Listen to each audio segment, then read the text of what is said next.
Հավիրված եմ Ամենայն հայոց կաթողիկոսի կողմից մասնակցելու Գերագույն հոգևոր խորհրդի նիստին։ Այստեղ պետք է զեկույց ներկայացնեմ եկեղեցու միջազգային պաշտպանության վերաբերյալ, որովհետև հիմա սա մեզ համար առաջնային հարց է, եկեղեցու միջազգային պաշտպանությունը, միջազգային մեխանիզմների գործադրումը։ Ուզում եմ ասել, որ ինձ համար ակնհայտ է, որ եպիսկոպոսների հայտարարած հավաքի հետևում կանգնած է անձան վարչապետը։ Նրա նպատակն է ամբողջությամբ ենթարկեցնել իրեն եկեղեցին, որպեսզի եկեղեցու այլևս առաջնահերթությունը չլինի առաջնահին սահմանադրական առաքելությունը, իսկ մեր սահմանադրությամբ ակնհայտ է, որ պետությունը ճանաչում է եկեղեցու, ազգային եկեղեցու դերը, իբրև հայաստանյան առաքելական Սուրբ եկեղեցու հայ ժողովրդի կյանքում, հոգևոր կյանքում, ազգային ինքնության պահպանման կյանքում եւ օրենքն էլ հռչակում է եկեղեցու ինքնակառավարման իրավունքը նվիրապետության սահմաններում։ Վարչապետը չունի որևէ լիազորություն միջամտելու եկեղեցու ներքին գործերին, նույն սկզբունքով էլ չունեն իշխանության որևէ ներկայացուցիչ, առավելևս պաշտոնյաներ, միջամտելու եկեղեցու ներքին գործերին։ Մենք չպետք է մոռանանք նաև, որ մեր եկեղեցին այսօր ադրբեջանական թիրախում է եւ ադրբեջանական իշխանությունը հայտարարել է պետական ծրագրով մեր եկեղեցին որպես թշնամական կառույց։ Հիմա այստեղ շատ կարևոր է նաև գիտակցել, որ մենք չենք կարող ապրել անընդհատ ու չպետք է ապրենք անընդհատ տագնապի մեջ, անընդհատ լարվածության մեջ եւ տպավորություն լինի, որ մենք հայ ժողովուրդը պայքարում է իրար դեմ, մեր հասարակության տարբեր մասեր պայքարում են իրար դեմ, որովհետեւ այս ամենը, այս ինչ որ տեղի է ունենում, սա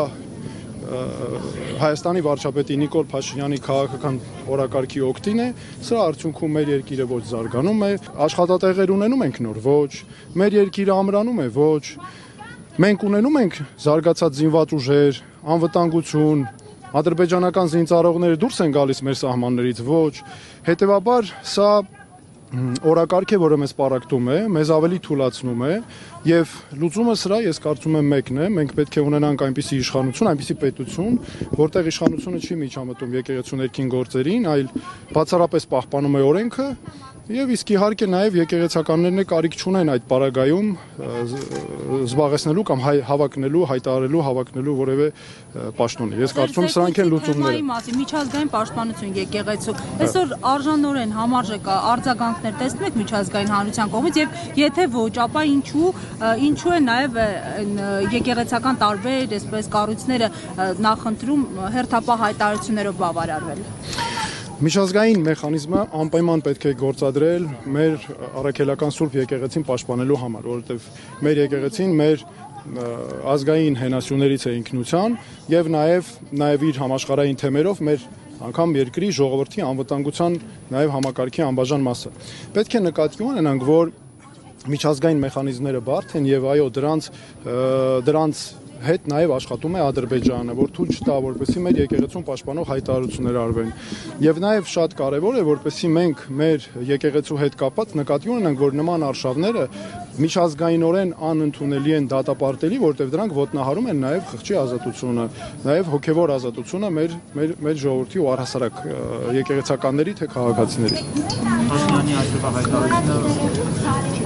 այն իմաստն է, ասում է ես եւ որ աջակցում է։ Ակնհայտ է, որ այս հավաքի հետևում կանգնած է անձամբ վարչապետը Նիկոլ Փաշինյանը, ակնհայտ է, որ նրա կազմակերպմամբ, ակնհայտ է, որ իշխանության կազմակերպմամբ եւ հովանավորությունը վայելող հավաք է, բայց ամենակարևորն այստեղ այն է, որպեսզի մենք թույլ չտանք, որ այս քայլերը նպաստեն մեր թուլացմանը, պառակտմանը եւ էլ ավելի մեր մեջ հակասությունների սրմանը եւ չծառայի սա, չպետք է թույլ տալ որևէ կերպ, որ ծառայի նաեւ նրա քաղաքական օրակարգին։ Այսինքն պաշտոնյաների այստեղ գտնվելը օրինակ ԿՊԱ-կան պաշտոնյա, համայնքապետ եւ այլն, այստեղ գտնվելը խոսում են դրա մասին, դրա ապացույցն է։ Գիտեք, այս միջոցառումները եկեղեցու նկատմամբ այս միջոցառումները ակնհայտ դարձել են քաղաքական բնույթի միջոցառումներ եւ այն, որ նրանք գնում են մի եկեղեցուց մյուսը, դա չի նշանակում, որ նրանք գնում են որպես հոգեվոր մարդիկ, որպես եկեղեցու հետևորդներ, քրիստոնյա մարդիկ այդ իրենց առաքելությամբ, որովհետեւ չի կարող, գիտեք, մարդը հայտարարել, որ ես եկեղեցու հավատավոր հետևորդ եմ, քրիստոնյա եմ եւ անի քայլեր, որոնք քրիստոնեական արժեքներին դեմ են, հակասություն տարածել, թշնաման, կատելություն, խոսել բառապաշարով, որը ավելորդ է անգամ էթիկայից խոսել, անգամ խուլիգանականի է հասնում, այդ պայմաններում ինչ իմաստ ունի խոսելը, որ նրանք այստեղ են իրենց հոգևոր պահանջմունքների ինչ որ բավարարման համար, բայց դրանից առաջ ինչու չէին գալիս, ինչու են հիմա պարտաճանաչ կերպով գնում այն բոլոր տեղերը, որտեղ կառավարության ղեկավարն է գնում եւ տպավորություն է, որ ԿՊ-ն արտագնա նիստեր է անում մեր բոլոր եկեղեցիների մոտ։ Եվ առաջարկում են օրինակ նաև աղոթքից սկզբում Հայաստանի Հանրապետության օրդեր գրնջեր Նիկոլ Փաշինյանն հետ գնալու արել։ Սա նորից քաղաքական արշավի մաս է, սա